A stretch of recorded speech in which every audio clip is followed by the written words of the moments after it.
Sama-sama kita niatkan. Bismillahirrahmanirrahim.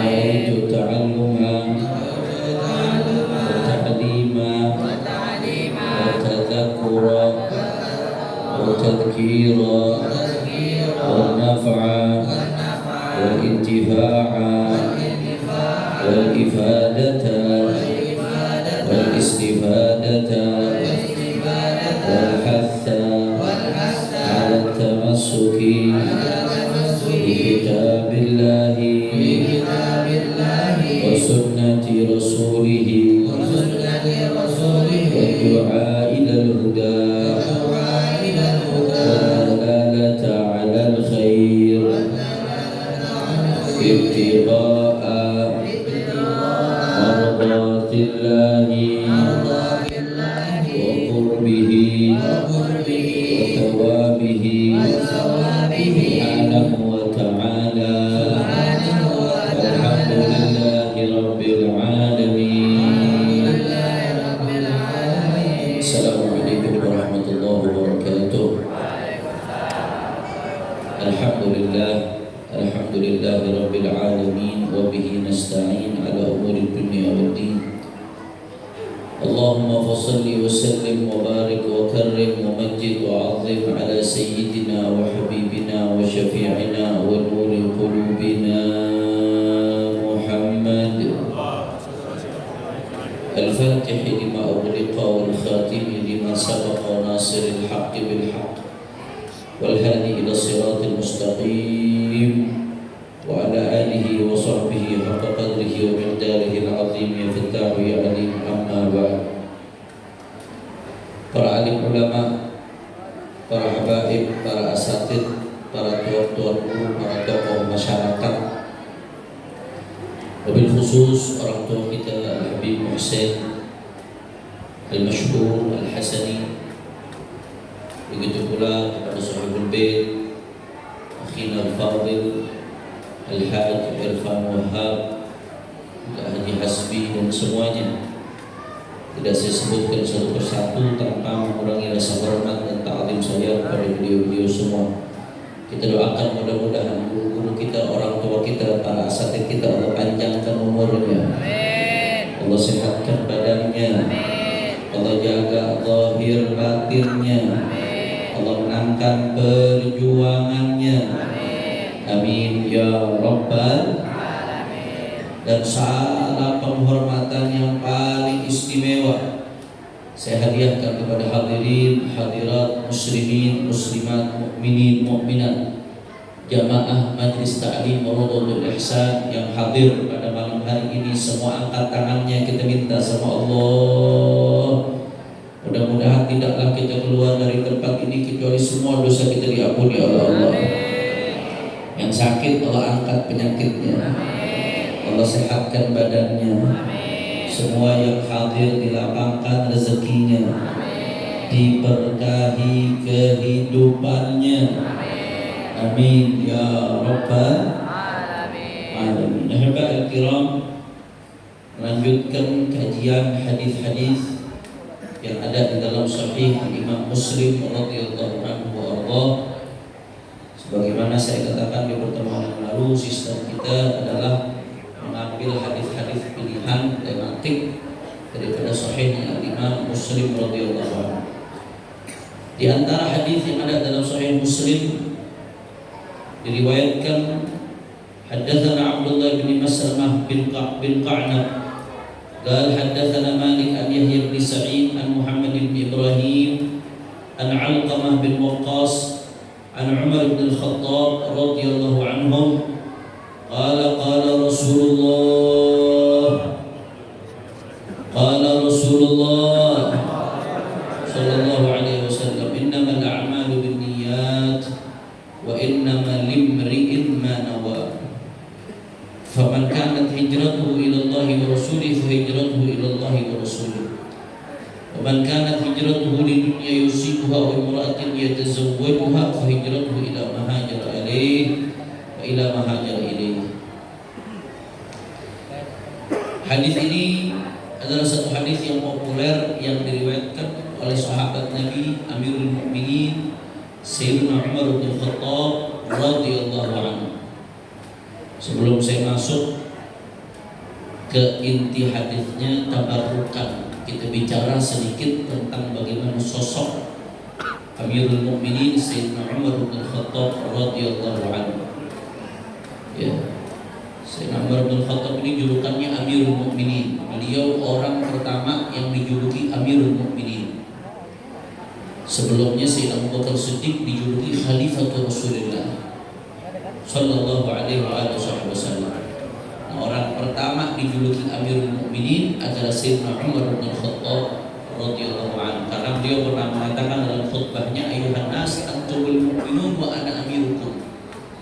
Wahai orang-orang manusia, kalian semua orang-orang beriman dan aku adalah pemimpin kalian. Ana adalah amirukum, aku adalah pemimpin kalian. Ay al-mu'minin, orang-orang beriman.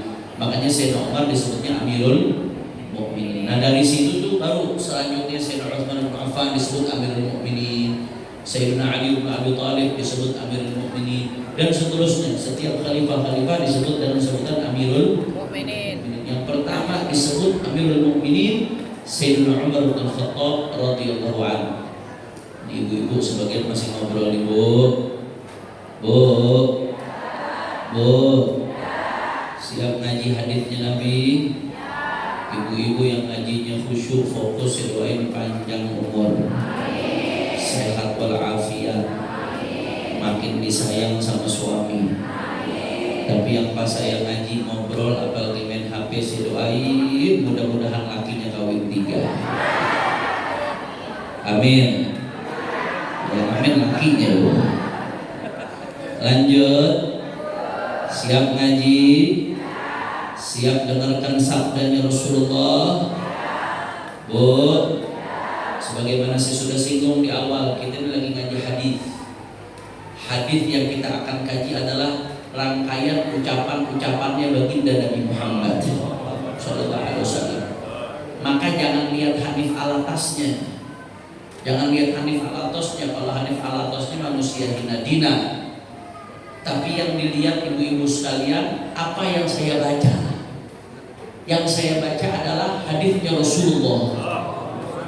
Kata-kata mulia yang keluar dari lisan mulianya baginda Nabi Muhammad sallallahu alaihi wasallam. Saya mau tanya ibu-ibu, Bu, kira-kira kalau Nabi lagi bicara terus kita ngomong, pantas atau kagak? Maka niatin, khusyuk, fokus, niatin, muliakan hadisnya Rasulullah. Maka kita muliakan hadisnya Rasulullah, di dunia dan akhirat kita dimuliakan oleh Allah Subhanahu. Allahumma shalli ala Muhammad. Makanya kita kalau tarawih tadi yang pertama disebut Amirul Mukminin siapa? Sayyidina Umar bin Khattab. Makanya kita kalau tarawih biasanya Khalifatul Rasulullah Sayyidina Abu Bakar Siddiq radhiyallahu anhu. Nanti begitu Sayyidina Umar bukan Khalifatul Rasulullah lagi, Amirul Mukminin. Nanti Sayyidina Utsman juga Amirul Mukminin. Nanti Sayyidina Ali juga Amirul Mukminin dan seterusnya. Karena memang penamaan Amirul Mukminin mulainya dari zaman Sayyidina Umar bin Khattab radhiyallahu anhu. Beliau dijuluki Abul Hafiz. Julukannya Sayyidina Umar itu Abul Hafiz. Yang ngasih julukan Rasulullah sallallahu alaihi wasallam. Karena bi Abul Hafiz an-Nabi sallallahu alaihi wasallam.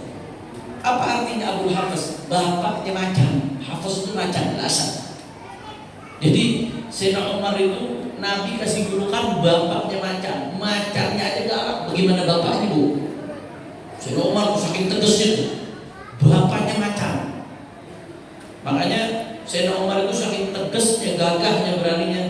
Masalaka Umar fajjan illa wasalaka syaitan fajjan akhar atau ghairu fajjin. Sayyidina Umar kalau lewat satu gang itu saking hebatnya Sayyidina Umar, tegasnya, setan tuh takut lewatin gang itu. Kalau udah Sayyidina Umar lewatin satu gang tersebut, maka setan cari gang lain buat lewat. Makanya jangan kaget ada orang-orang yang hatinya kemasukan setan benci Sayyidina Umar. Karena hatinya kemasukan setan. Kalau hatinya nggak kemasukan setan, gak bakal benci Sayyidina Umar, saudara. Karena emang yang paling benci Sayyidina Umar setan, saudara. Mudah-mudahan dunia akhirat kita dihidupkan dan dimatikan dalam keadaan cinta sama sahabat Rasulullah dan kepada ahlul baitnya baginda Nabi Muhammad sallallahu alaihi wasallam. Jadi julukan beliau Abul Hafiz, bapaknya macan, saking beraninya beliau. Dan beliau masuk Islamnya beliau ini orang yang gagah di kalangan Quraisy. Awalnya Islam itu dakwanya sembunyi-sembunyi, karena memang Rasulullah mendapatkan intimidasi dari orang-orang Quraisy. Rasulullah doa, Allahumma izzal Islam bi ahabbil rajulin ilaik. Dalam riwayat lain bi ahadil umarain, ya Allah, agungkanlah Islam, muliakan Islam dengan salah satu dari dua orang, ya Allah. Itu doanya Nabi Muhammad. Siapa salah satu dari dua orang tersebut? Umar bin Khattab atau Amr bin Hisham. Amr bin Hisham itu Abu Jahal. Nabi minta, ya Allah, ini Islam bikin gagah dengan masuk Islamnya salah satu dari dua orang ini, Umar bin Khattab atau Amr bin Hisham, itu Abu Jahal. Yang diijabah oleh Allah Ta'ala, yang dimasuki Islam adalah Sayyidina Umar bin Khattab radhiyallahu ta'ala anhu warḍah. Bahkan dalam riwayat yang diriwayatkan oleh Ibnu Majah dan lain sebagainya, itu begitu Sayyidina Umar masuk Islam berkat doanya Rasulullah, kata Rasulullah, atani Jibril faqala qad istabsyara ahlus sama' bi Islam Umar. Ketika Sayyidina Umar masuk Islam, kata Rasulullah, malaikat Jibril datang kepadaku ngasih kabar, penduduk langit gembira, bahagia dengan Islam di Sayyidina Umar bin Khattab radhiyallahu anhu. Biasanya kalau dengar nama sahabat Nabi apa? Radhiyallahu anhu. Itu kata-kata radhiyallahu anhu, selain itu doa buat sahabat Nabi yang otomatis kita didoain balik sama malaikat. Kata-kata radhiyallahu anhu ketika disebutkan sahabat Nabi itu ngilangin penyakit benci sama sahabat saudara. Karena sebagian orang kena penyakit benci sama sahabat. Kalau udah kena penyakit benci sama sahabat, lisan kita bakal ngomong radhiyallahu anhu. Maka dengan mengucapkan radhiyallahu anhu ketika disebutkan nama sahabat, itu salah satunya adalah treatment buat ngilangin penyakit benci sama sahabatnya baginda Nabi besar Muhammad sallallahu alaihi wasallam. Jadi kalau disebut Sayyidina Umar bin Khattab radhiyallahu anhu, biasanya disebutin nama sahabat Nabi radhiyallahu la ilaha illallah. Sayyidina Umar bin Khattab ini khalifah yang luar biasa. Beliau begitu diangkat jadi khalifah, beliau langsung ngomong begini, ya karena yabki lailan wa naharan. Diangkat jadi khalifah, Sayyidina Umar bin Khattab nangis siang malam. Kalau zaman sekarang kan sebaliknya, buat jadi pejabat berebut sampai bayar-bayar. Nah, mau naik jadi pejabat ngeluarin duit miliaran zaman sekarang. Makanya begitu jadi cari balik modal plus untung, korupsi dah saudara. Saking dahsyatnya korupsi, orang nyari duit di mana-mana nggak taunya emasnya disentul katanya. Monas saja bu, Monas saja tuh emasnya 72 kilo. Ini Jampitsus di rumahnya emas 74 kilo sebenarnya. Lebih banyak emas di bunkernya Jampitsus daripada emas yang ada di ujung Monas. Nah, di zaman sekarang orang berebut jadi pejabat, apa yang ngeluarin duit, kalau udah ngeluarin duit bakal balik modal. Dapat sponsor dari cukong-cukong, nanti sponsornya bakal minta balik modal lewat proyek saudara. Itu udah pasti rahasia umum, gak usah pura-pura bego dah. Udah pasti selama itu berjalan jangan mimpi korupsi bisa hilang. Selama yang namanya politik uang berjalan jangan mimpi korupsi bisa hilang. Jadi sekarang orang berlomba-lomba buat dapat jabatan. Sayyidina Umar bin Khattab begitu diangkat jadi khalifah, dia kira mana orang nangis, dia siang nangis, malam nangis, takut gak amanah.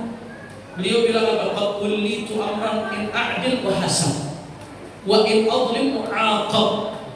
Saya dikata Sayyidina Umar begitu diangkat jadi khalifah bu, kata Sayyidina Umar, saya ini sekarang diangkat dikasih jabatan yang serba salah kata beliau. Kalau saya adil, saya dihisab, adilnya aja dihisab. Kalau saya zalim, saya dihukum oleh Allah Ta'ala. Adilnya aja berat, bagaimana zalimnya ya sudah. Sayyidina Umar tuh Qul-li tu amran, aku diangkat dengan satu jabatan. Andai saya adil, saya dihisab. Saya zalim, saya dihukum besok, disiksa sama Allah Ta'ala. Wa in tu naharan adha'tu ra'iyah. Kalau saya tidur di siang hari, rakyat saya sia-siain. Wa in tu lailan adha'tu nafsi. Tapi kalau saya tidur di malam hari, saya nggak bisa tahajud, saya sia-siakan diri saya. Makanya nangis beliau begitu diangkat jadi khalifah, siang malam nangis, takut banget saudara. Kalau adil masih dihisab, takut gak kuat ngadepin hisabnya Allah. Kalau zalim disiksa, takut gak sanggup mempertanggungjawabkan nanti di hadapan Allah Ta'ala. Siang mau tidur takut rakyat terbengkalai, malam mau tidur takut menyia-nyiakan waktu berdoa sama Allah Ta'ala. Sayyidina Umar bin Khattab radhiyallahu ta'ala anhu. Dan beliau ini saudara, beliau itu ketika diangkat jadi khalifah sangat perhatian, selalu ngecek anak-anak buahnya. Karena memang kalau Allah Ta'ala mau menginginkan kebaikan, idza aradallahu bi amirin khairan ja'alahu bitanah salihah, utama. Allah Ta'ala itu kalau menginginkan kebaikan dari seorang pemimpin, Allah bikin di sekelilingnya orang-orang baik, pejabat-pejabat yang membantunya itu orang baik. Karena sebaik apapun pemimpin, kalau di sekelilingnya brengsek, jadi brengsek saudara. Sekeliling itu mempengaruhi. Sayyidina Umar bin Khattab saking waspadanya beliau sangat ketil. Beliau cek tuh anak-anak buah yang beliau angkat, menteri-menteri yang diangkat sama Sayyidina Umar, dicek-cekin satu-satu. Ya, gubernur-gubernur yang diangkat buat jadi pemimpin di daerah-daerah, dicek-cekin. Itu wa idza balaghahu an ahadin minhum annahu la ya'udul marid wa la yadkhulu al-dha'if azalah. Kalau sampai info kepada Sayyidina Umar ada pejabat yang enggak nengokin orang sakit atau yang enggak membantu orang susah, langsung dipecat oleh Sayyidina Umar. Enggak pakai tendeng aling-aling, enggak pakai ngeliat nih partainya separtai kagak nih. Nanti ketua partainya marah apa kagak nih kalau dipecat nih. Jadi linknya siapa nih, koneksinya siapa? Enggak pakai ngeliat begitu Sayyidina Umar. Sayyidina Umar dilihat ada pejabatnya dia, anak buahnya enggak nengokin orang sakit, enggak membantu orang susah, langsung dipecat oleh Sayyidina Umar. Mudah-mudahan zaman sekarang makin banyak pejabat yang kayak Sayyidina Umar. Amin ya rabbal. Karena suatu saat Sayyidina Umar bin Khattab lagi di rumahnya. Sayyidina Umar ketika di rumahnya beliau lagi rebahan. Di sekeliling Sayyidina Umar anak-anak kecil lagi pada main. Mungkin anak-anaknya cucu-cucu beliau lagi pada main. Ada yang naik di atas perut beliau. Ini khalifah. Naik di atas perutnya beliau. Anak-anak kecil main di sekeliling beliau. Sayyidina Umar lagi rebahan. Akhirnya ini ada satu pejabat masuk melihat, heran. Ini kok khalifah Amirul Mukminin main sama anak kecil? Ini orang kita paling segen ke Sayyidina Umar, tapi kok bisa main sama anak kecil?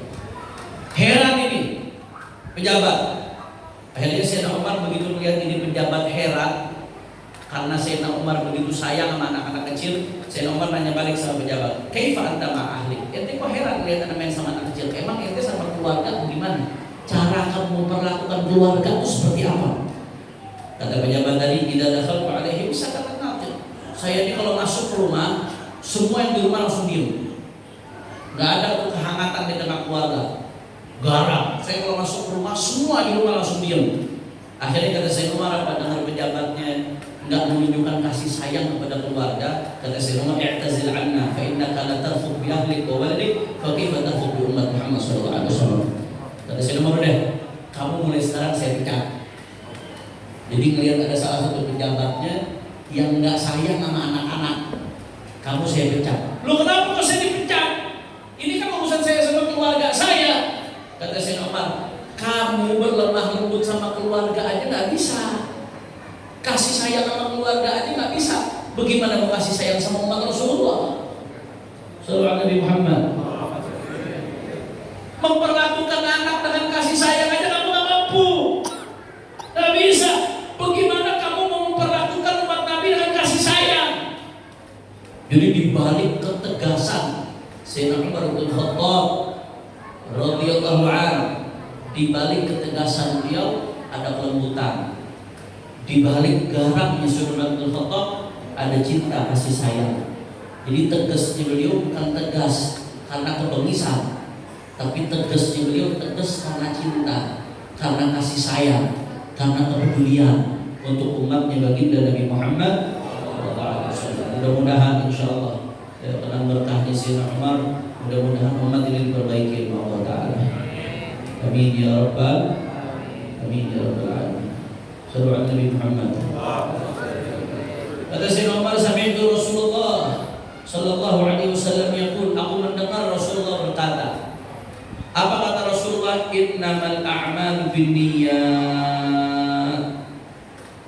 Sesungguhnya amal bergantung sama niat. Ini hadis diriwayatkan di dalam Sahih Muslim. Dan hadis ini saudara nggak main-main. Ini salah satu hadis yang menjadi pondasi daripada fikih Islam. Para ulama di antaranya Imam Suyuti dalam Al-Ashbah wal Nadhair, begitu pula Imam Suyuti dalam Ashbah wal Nadhair, itu beliau menarik benang merah. Kalau kita lihat fikih Islam dari awal sampai akhir, ya, fikih Islam itu mulai dari bab bersuci, bab wudu, bab sholat, bab jenazah, bab puasa, bab zakat, bab haji, masuk bab muamalah, bab munakahat, hukum pidana, hukum perdata, hukum acara dan seterusnya, sampai bab etik, bab tentang budak.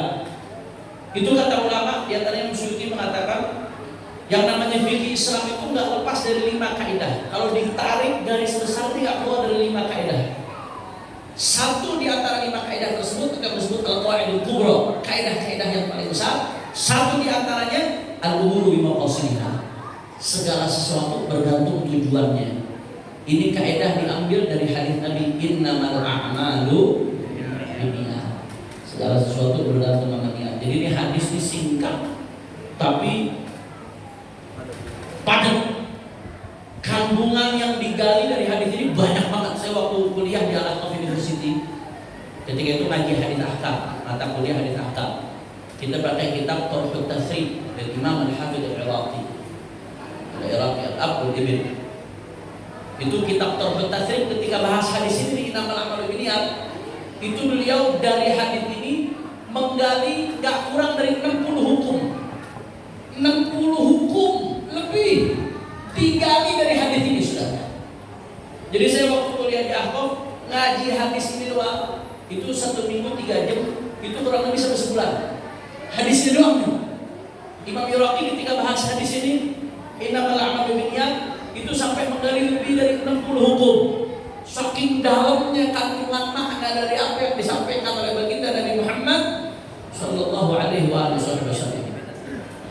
Jadi kita baru mau mulai jam 9 lebih. Berarti kalau saya mau bahas semuanya 60 hukum, insya Allah kita selesai besok zuhur. Kira-kira sanggup apa enggak? Kita sanggup karena pulang. Baru sampai dari Sampit, saya dari pagi masih di Sampit, Kalimantan Tengah. Karena semalam tabligh akbar di Samudra di Kota Waringin Timur. Tadi sore mendarat sekitar jam 4:30 di Soekarno Hatta, langsung ke Depok. Alhamdulillah. Terus langsung diajak ngaji yang berzuhur, tipes sudah. Tapi insya Allah berkah ngaji hadis Nabi saya kata afiat semua. Jadi hampir 60 lebih hukum yang digali sama Imam Al-Hafidz Al-Iraqi dari hadis ini doang. Makanya sebagian ulama sampai mengatakan ini hadis nisfuddin, separuh agama ada di balik kandungan hadis ini. Kok bisa separuh agama? Iya, karena ini urusan hati.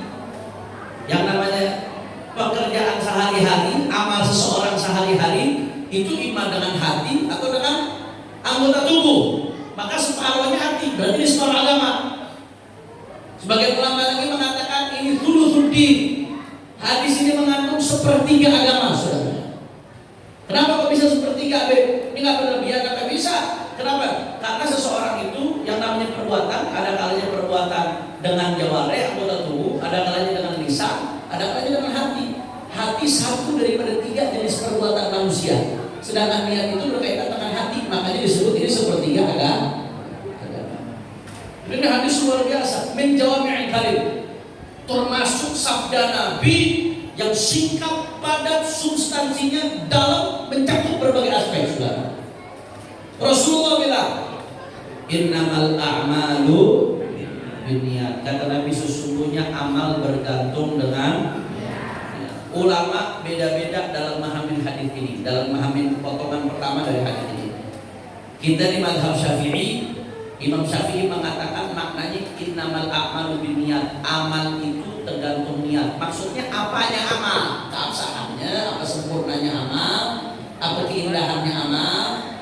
Nah, sebab mau niat nggak ada niat, yang namanya kerjaan bisa aja dikerjain. Terus yang bergantung niat apanya? Kata Imam Syafi'i di sini maksudnya innama sihhatul a'mal binniyat. Keabsahan amal bergantung sama niat. Makanya Imam Syafi'i mengatakan ibadah kagak niat kagak sah. Itu sholat, mau sholat wajib, sholat sunnah kagak niat sah apa kagak? Nggak sah. Wajib niat ketika takbiratul ihram. Ente puasa, walaupun nahan diri dari haus dan lapar dari subuh sampai maghrib, tapi kalau tidak niat, puasanya sah apa enggak? Kenapa puasanya enggak sah? Kenapa harus niat? Karena Nabi yang bilang innamal a'malu binniyat. Amal itu bergantung sama niat. Kata Imam Syafi'i, keabsahan amal bergantung dengan niat. Wudu, yang namanya wudu, kalau kagak niat, sah nggak? Apa yang membedain cuci muka biasa sama wudu? Niat. Maka tanpa niat nggak sah. Kenapa? Karena Nabi bilang innamal a'malu, amal itu bergantung niatnya. Maksudnya aikin nama sihhatul a'mal dalam iktidha. Kalau kita ngaji usul fikih dalam iktidha, sihhatul a'mal, keabsahan amal bergantung dengan niat. Itu Imam Syafi'i memahaminya begitu. Walaupun ada sebagian ulama seperti Hanafiyah, ulama mazhab Hanafi memahaminya innama kamalul a'mal binniyat. Bukan keabsahan amal, tapi kesempurnaan amal bergantung dengan niat. Andai kata nggak niat sah, cuma nggak sempurna. Makanya dalam mazhab Hanafi itu dulu wajib niat. Mau niat nggak niat, yang penting berhukum jadi sah. Kenapa? Karena beliau waktu memahami hadis ini bukan keabsahan amal yang bergantung dengan niat, tapi kesempurnaan amal yang bergantung dengan niat. Itu saya nyindir dikit aja. Kalau saya bahas terlalu dalam nanti orang Depok puyeng urusannya. Perbandingan mazhab Syafi'i aja belum udah paham, apalagi membahas mazhab lain. Kita pakai yang Syafi'i aja yang kita amalin sehari-hari. Jadi Al-Imam Asy-Syafi'i beserta para ulama Syafi'iyah mengambil dari hadis ini bahwasanya tidak sah sebuah ibadah kecuali dengan niat. Di sini jelas apa enggak? Ini umumnya amal. Walaupun ada amal-amal yang tanpa niat pun sah. Contohnya seperti azan. Azan nggak ada, begitu azan nawaitul adana lillahi ta'ala nggak ada. Tanpa niat pun sah. Baca Quran nggak pakai niat pun sah. Cuman kalau pakai niat pahalanya bisa berlipat-lipat. Nanti akan kita bahas. Mandiin jenazah itu nggak wajib niat. Izalatul najasah, ngilangin najis nggak wajib niat. Nggak wajib niat di situ. Nah, jadi innamal a'malu binniyat di situ aktsari bukan kulli. Umumnya amal bergantung dengan niat. Jadi mayoritas rata-rata amal itu bergantung dengan niat. Sholat, wudu, mandi besar, puasa, keluarin zakat, haji, itu semua amal-amal kalau kita gagal niat tidak sah. Karena Nabi yang pesan keabsahan amal itu bergantung sama niat. Kira-kira sampai sini jelas sebenarnya enggak? Baik. Kemudian lanjutannya Nabi bersabda, wa inna likulli imri'in ma nawa. Setiap orang akan mendapatkan apa yang dia niatkan. Dalam riwayat Bukhari wa inna likulli imri'in. Dalam riwayat Muslim wa inna limri'in ma nawa. Seseorang itu akan mendapatkan apa yang dia niatkan. Apa yang didapatkan seseorang sesuai dengan kadar niatnya. Sesuai dengan kadar niatnya. Makanya di sini apa sih fungsi niat? Apa fungsi niat? Di antara fungsi niat adalah tamyizul ibadah minal adah. Itu fungsi niat. Kata fuqaha fungsi itu tamyizul ibadah minal adah, untuk membedakan ibadah dari kebiasaan sehari-hari. Karena seseorang itu mendapatkan tergantung apa yang dia niatkan. Saya mau tanya nih sama ibu-ibu, Bu, mandi besar. Nah, mandi besar, tahu mandi besar Bu? Jangan pura-pura kagak tahu dah. Mandi besar sama mandi biasa, sekilas cara mandinya sama apa kagak? Sama-sama mandi. Apa yang membedakan? Wa innama likulli imri'in, itu tujuannya. Tamyizul ibadah minal adah, untuk membedakan ibadah dengan kebiasaan rutinitas sehari-hari. Bu, orang kalau mau operasi disuruh puasa, betul nggak?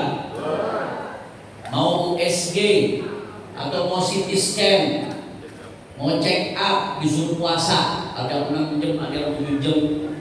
Nah, kebetulan ibu saya Udah 13 hari dirawat di rumah sakit. Sampai hari ini masih dirawat. Beberapa 10 hari yang lalu dia dioperasi besar, sempat di ICU juga 2 hari. Saya minta doanya mudah-mudahan segera disembuhkan oleh Allah Ta'ala. Jadi waktu mau operasi, puasa dulu tuh 6 jam, 7 jam sebelum dioperasi puasa. Nah, puasa orang yang mau operasi dengan puasa sunnah sama-sama puasa, yang membedakan apa? Niat. Yang membedakan niat. Maka wa innama likulli imri'in, orang itu dapat tergantung apa yang dia niatin. Tamyizul ibadah minal 'adah. Ngeluarin duit, ngasih duit ke orang fakir miskin, ngasih biasa, sedekah biasa, dengan zakat, sama-sama ngasih. Tapi yang membedakan apa? Begitu dikeluarin dengan zakat sama ngasih biasa beda. Yang membedakan ini ya.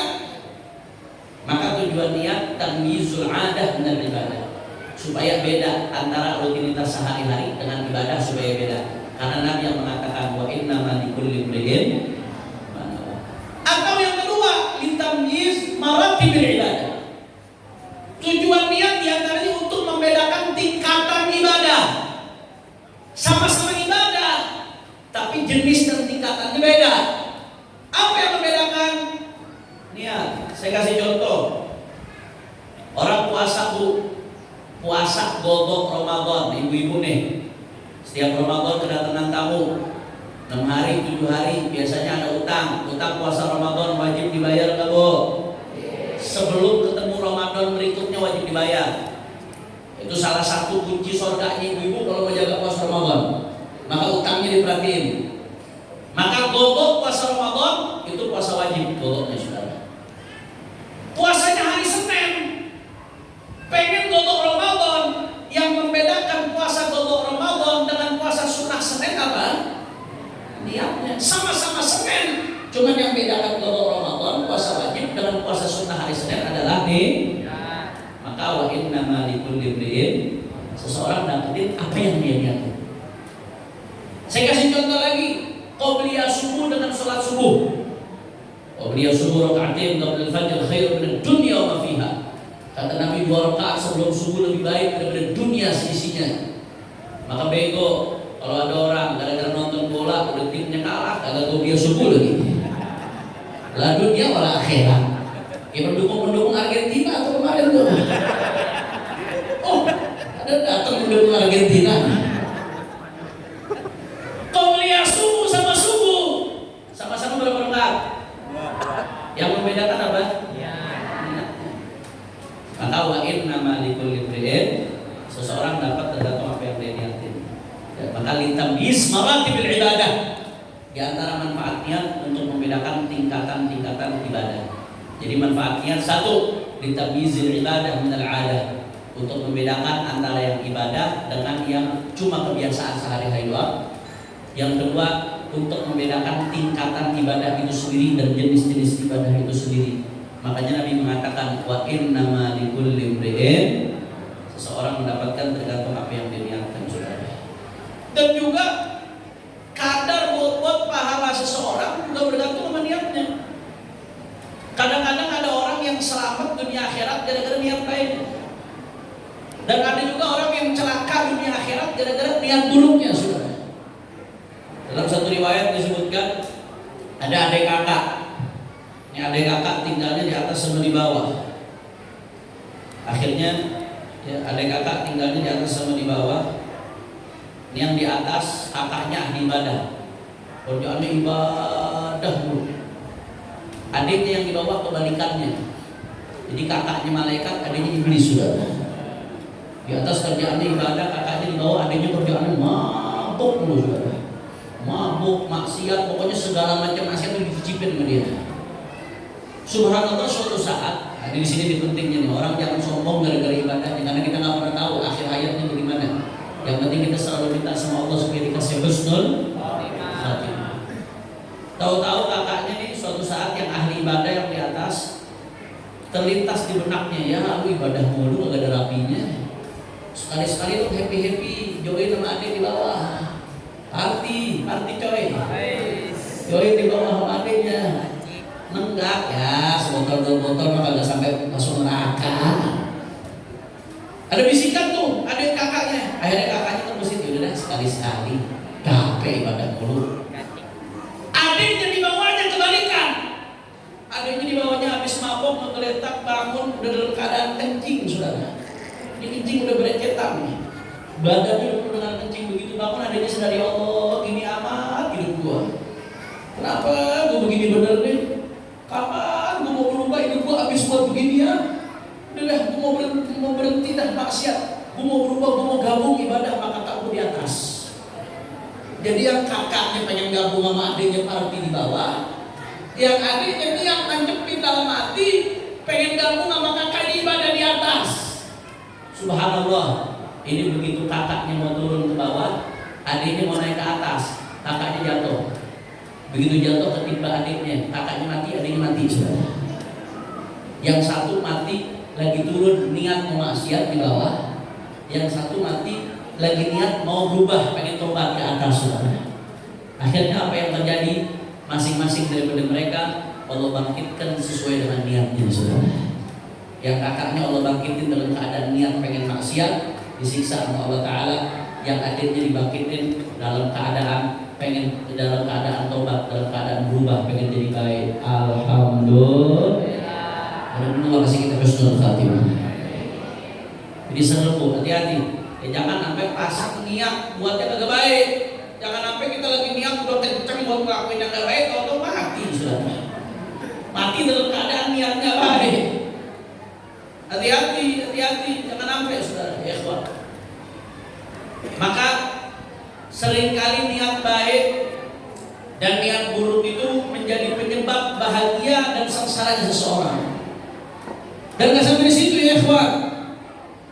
Niat ini juga di antara manfaatnya niat, wa inna ma likulli imri'in mana, seseorang akan dapatkan apa yang dia niatkan. Di sini para ulama menafsirkan daripada hadis ini bahwasanya the power of niat, kekuatan niat, tuhawwilul 'adah ila ibadah.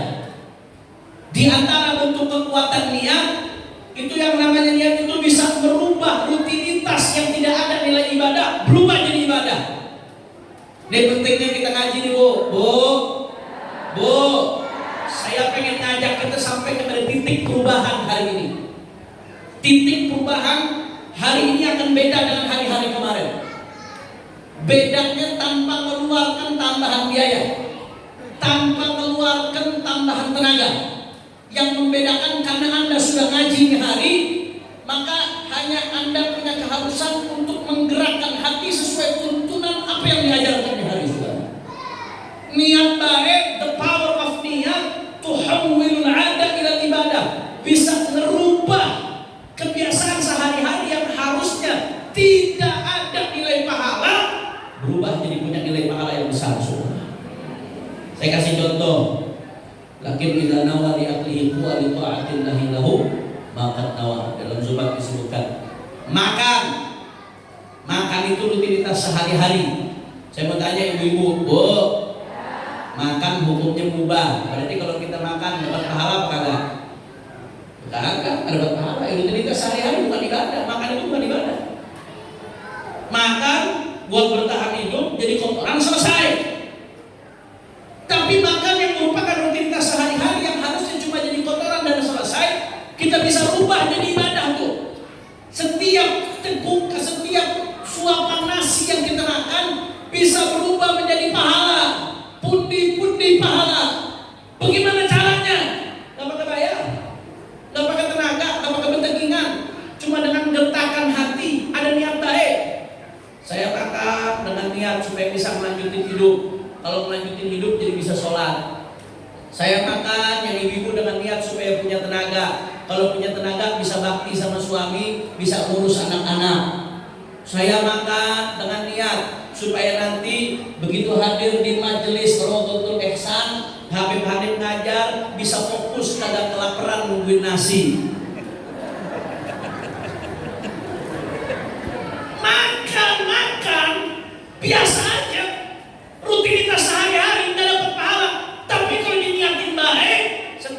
secukupnya nasi yang kita makan berubah jadi pahala, saudara. Enak apa enggak? Ini salah satu makna wa innama likulli imri'in, seseorang dapatin sesuai apa yang dia niatin, saudara. Tidur bu, ibu-ibu, bapak-bapak tidur normalnya sehari berapa jam? Ada yang 6 jam, ada yang 7 jam, ada yang 8 jam. Kalau tidur di atas 10 jam biasanya bangun-bangun makan panadol, pusing. Kelamaan, kurang tidur pusing, banyak tidur pusing, serba salah.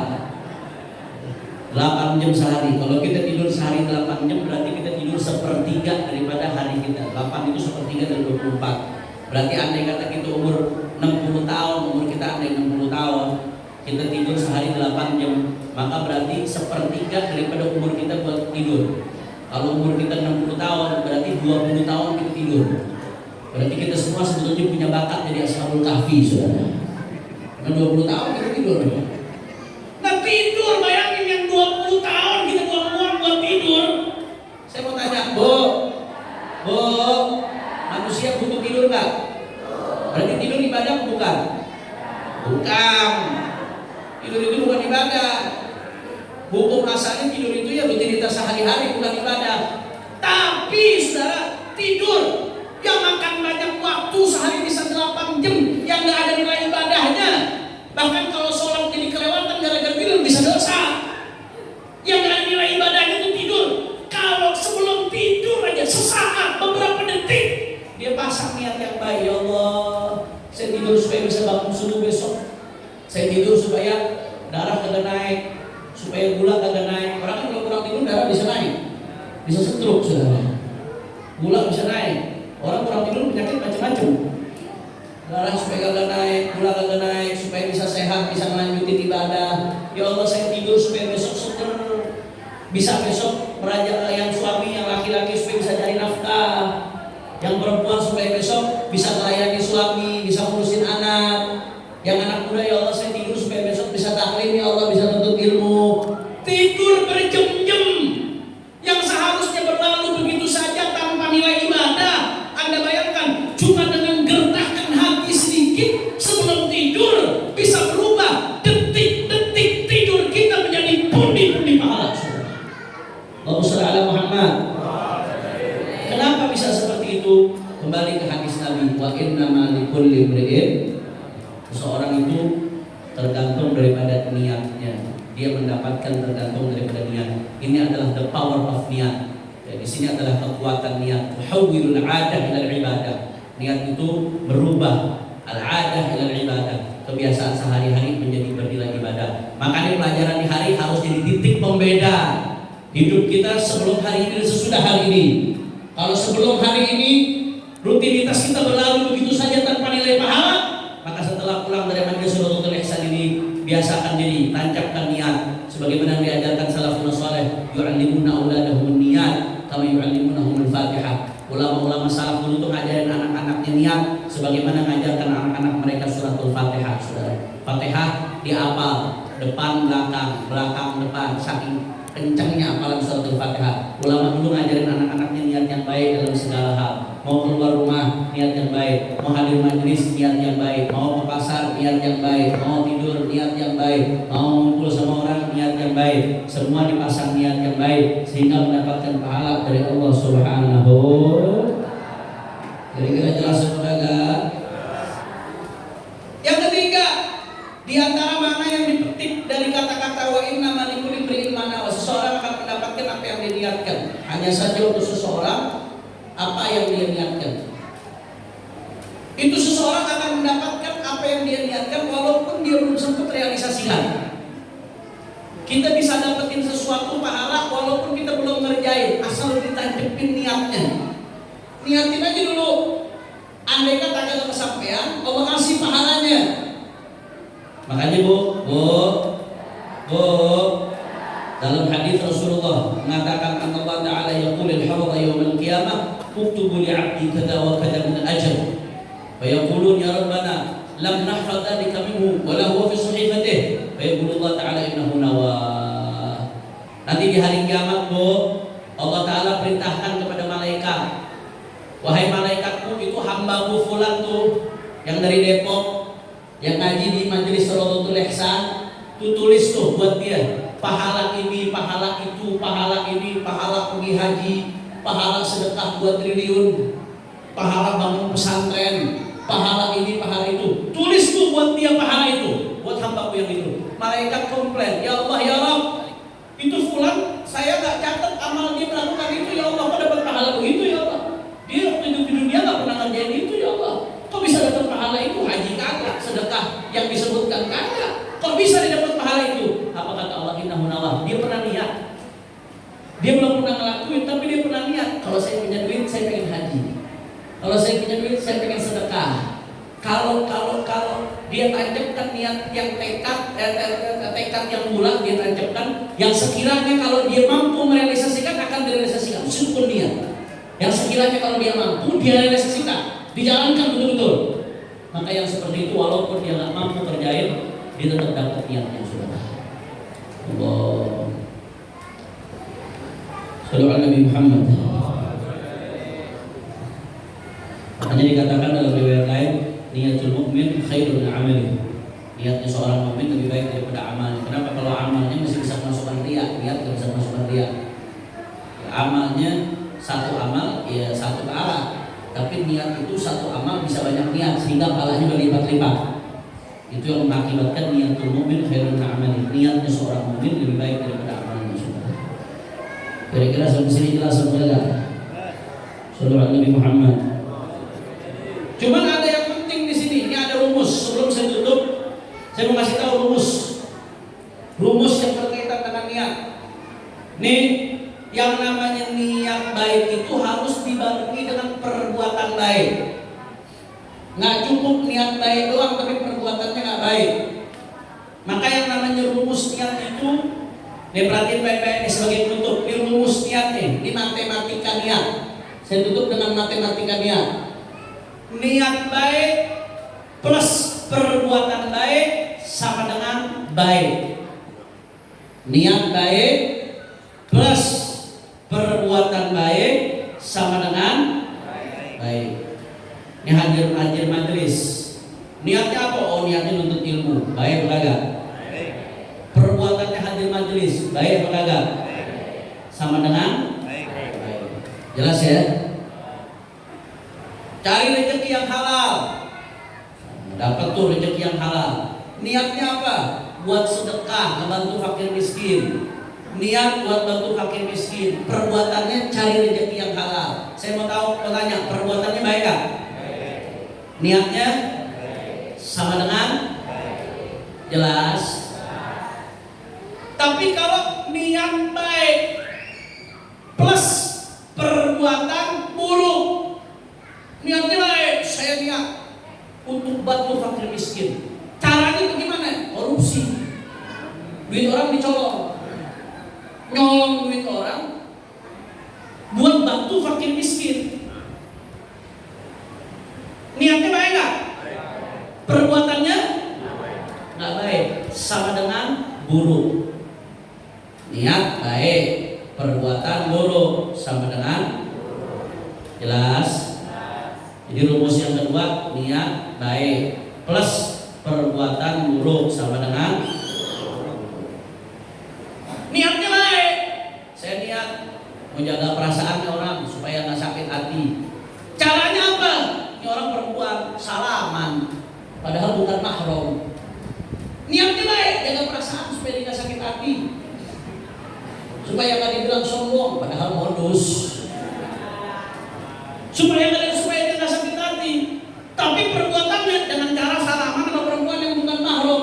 Niat baik plus perbuatan buruk sama dengan jelas. Jadi tadi yang pertama, niat baik plus perbuatan baik sama dengan niat baik plus perbuatan buruk sama dengan jelas. Yang ketiga, perbuatan baik plus niat buruk. Perbuatannya baik, ya, perbuatannya sedekah, tapi niatnya pamer. Perbuatannya sedekah, niatnya supaya gue dipilih nih jadi caleg. Sedekahnya kalau lagi musim kampanye doang. Kampanye selesai, sedekahnya berhenti. Ada nggak yang begitu? Akhirnya korban semua nih. Niatnya, perbuatannya baik, sedekah baik gak? Baik. Tapi niatnya buat pamer, baik atau buruk? Perbuatan baik plus niat buruk sama dengan buruk. Jelas? Yang terakhir, niat buruk, perbuatannya buruk juga. Ya udah pasti sama dengan udah pasti buruk. Udah nggak usah dicontohin lagi dulu itu. Jadi ada 4 rumus niat. Karena niat ini identik dengan perbuatan. Niat itu tekad, perbuatan itu realisasi, pengaplikasian dari sebuah tekad. Maka ada hasilnya. Maka rumusnya ada 4. Niat baik plus perbuatan baik sama dengan baik. Niat baik plus perbuatan buruk sama dengan buruk. Perbuatan niat baik niat buruk plus perbuatan baik sama dengan buruk. Niat buruk plus perbuatan buruk sama dengan maka satu-satunya yang baik, niat baik harus diiringi dengan perbuatan baik. Nggak cukup tujuan niat baik tapi direalisasikan dengan cara yang buruk, nggak cukup. Begitu pula sebaliknya, niatnya saudara, perbuatannya baik tapi niatnya buruk, nggak cukup. Kalau pengen dapat ridho Allah, maka niat baik, perbuatan baik. Mudah-mudahan Allah bimbing kita buat selalu pasang niat yang baik, untuk selalu berbuat perbuatan yang baik. Karena hadirin niat walikul niat salih hadis dan Fatihah.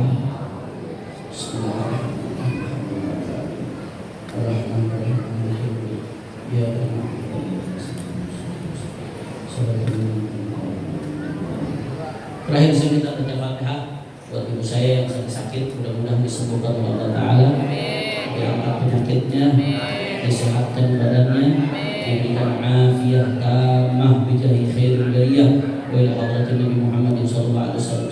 Fatihah. Bismillahirrahmanirrahim. Ya Rabbi wa ya Rasul mustaqim siratal ladzina an'amta 'alaihim. Ini saja yang saya sampaikan. Mudah-mudahan yang sedikit yang saya sampaikan bisa bermanfaat. Mohon maaf kalau ada salah-salah kata, mohon maaf kalau ada kurang berkenan. Hadanallahu wa iyyakum ila siratal mustaqim. Wassalamualaikum warahmatullahi wabarakatuh.